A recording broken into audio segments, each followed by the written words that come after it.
Parents of killers, what's your story?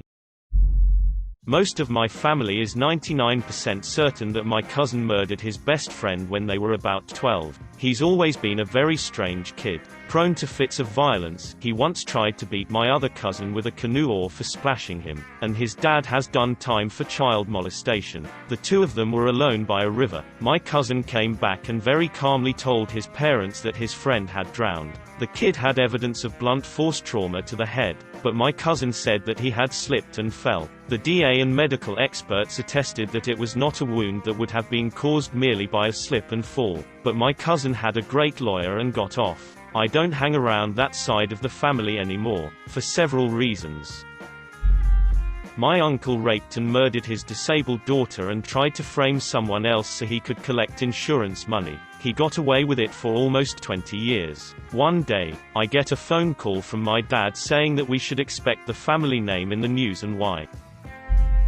Ex-fiancé of 7 years together, he started doing meth without me knowing 5 years and 2 kids in. Tried to get him help when I found out, left him because he refused it. They caught him in his victim's car. He confessed 12 days into his trial, got life plus 10, said he wanted to know how it felt to kill someone. I'm raising our 2 kids. They don't know yet. Don't plan on telling them until they're old enough. Kills me that they will have to live with a burden like that. It's massively unfair. They certainly don't deserve it, and neither did the victim or his family. Off the meth, he was the type of person that would help the homeless, generous, outgoing, excessively intelligent and ambitious. How heavy drugs can change people into monsters.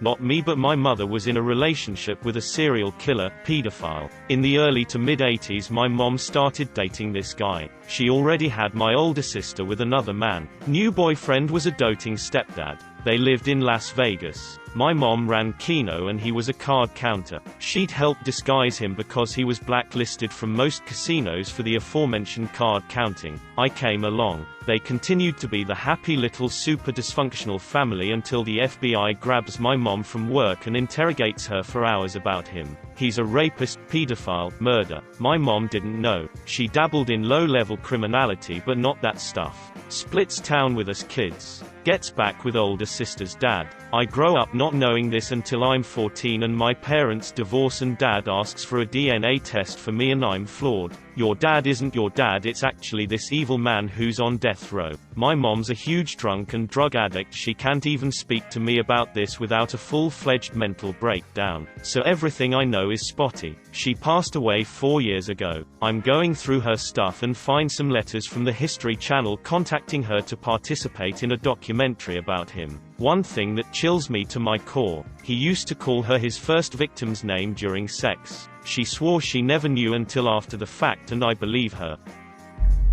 My adopted sister got into a car wreck while off her medication this weekend. She takes it so that her epilepsy is well managed. We don't know why she didn't take the meds, but she seized a grand mal, and struck a mother and her 2 kids on a sidewalk or crosswalk. The 2 kids were crushed to death, and the mother is still in the ICU. My sister is also in the hospital and we don't know if she will go to prison for the accident. I work at a restaurant and the father of a killer is one of our regulars. It's a fancy restaurant. Dude is super rich. He and his wife live separate lives and he goes through a lot of girlfriends, always 20+ years younger than him. He pays for their condos and plastic surgery. He got one of them a gold necklace that read Gold Digger and had her wear it in public. Not a lot of respect for women. That guy. Loud smarmy older businessman type. Anyway, his son is the guy who killed his girlfriend in LA and drained all her blood. I dunno how the dad feels about it inside, but like, outwardly, no change. Zero change in lifestyle or persona, mannerisms. I'm just an outsider obviously, but you wouldn't even know it happened when it happened. You're talking about Lorne Liebel and his son Blake. They were just ordered to pay $41M to the family. When I was 10 or 11, my younger brother and I were visiting our grandparents. Hanging out in the hotel, we were told that our mother had passed and our dad was going to jail. It took a while to realize what happened. I got the full story when I was 15. Dad was sleeping. Mom tried to suffocate him with a pillow. He ended up switching it around onto her, resulting in her death. According to newspaper articles, he hid her body in the woods, and according to the police, they would not have found the body unless my dad told them. He was sentenced to like 15 years in prison. He got out of prison 5 years ago or so, gets caught up in the pharmaceutical drugs, which led to harder things, and ends up getting some heroin with fentanyl laced in it, and ODs. I turned out okay. I have a hard time expressing feelings in my relationship, but my fiancé loves me and works with me. My stepson killed one of his bullies in high school. He has a cleft palate, and it's a pretty bad one. All his life he's been bullied for it. His mother and I have done everything we could to stop the bullying, but it never ceased. We contacted administrators, moved, switched schools, tried everything. Eventually, we decided on an online homeschooling program. Unfortunately, one of his bullies from his last school knew where we lived. He'd come by and taunt my stepson regularly. My wife and I were never around because the kid would come while we were working. One day, after my son tried ignoring his previous taunting, the bully figured it must have been a good idea to break in and find him. He threw a brick through our back window, which was in the guest bedroom, and proceeded to attempt to enter. Now, I partially blame myself for what happened next. My son never knew his real father, and so since I've come in, I've done everything in my power to fill in, and we grew pretty close. I ended up trusting him enough to tell him where I kept my gun. Seeing as how his mother and I worked so often, I wanted him to be able to protect himself if anything were to happen if we were gone. So, he grabs my gun, opens the door to where the bully was, and shot him in the chest twice. He died before the ambulance reached the scene. My son was never charged for anything, as there was obvious evidence of a forced entry, and the neighbors claim that the bully repeatedly said he was gonna kill my son when he got inside. This happened almost 10 years ago when my son was 15. He's been to so many different psychologists and therapists since then. Something in him changed that day, like he blamed himself. For years he tried to isolate himself from the world. He became a heavy alcoholic, and even attempted suicide. He blames himself for taking another human's life even though he knows his was in danger. Seeing what happened to my boy, it's heartbreaking. I sold the gun, never got another one. To this day, he still has that look of grief and guilt in his eyes. I'm starting to believe no amount of tears will ever wash it away. Not a parent, but I was briefly neighbors with a family who had a son that ended up killing him because he got addicted to heroin and the parents wouldn't give him any money for his habit. Estranged cousin of mine killed his girlfriend's 4-year-old. Strange to think that same guy treated me like a friend he knew his whole life when we were introduced in a reunion years before.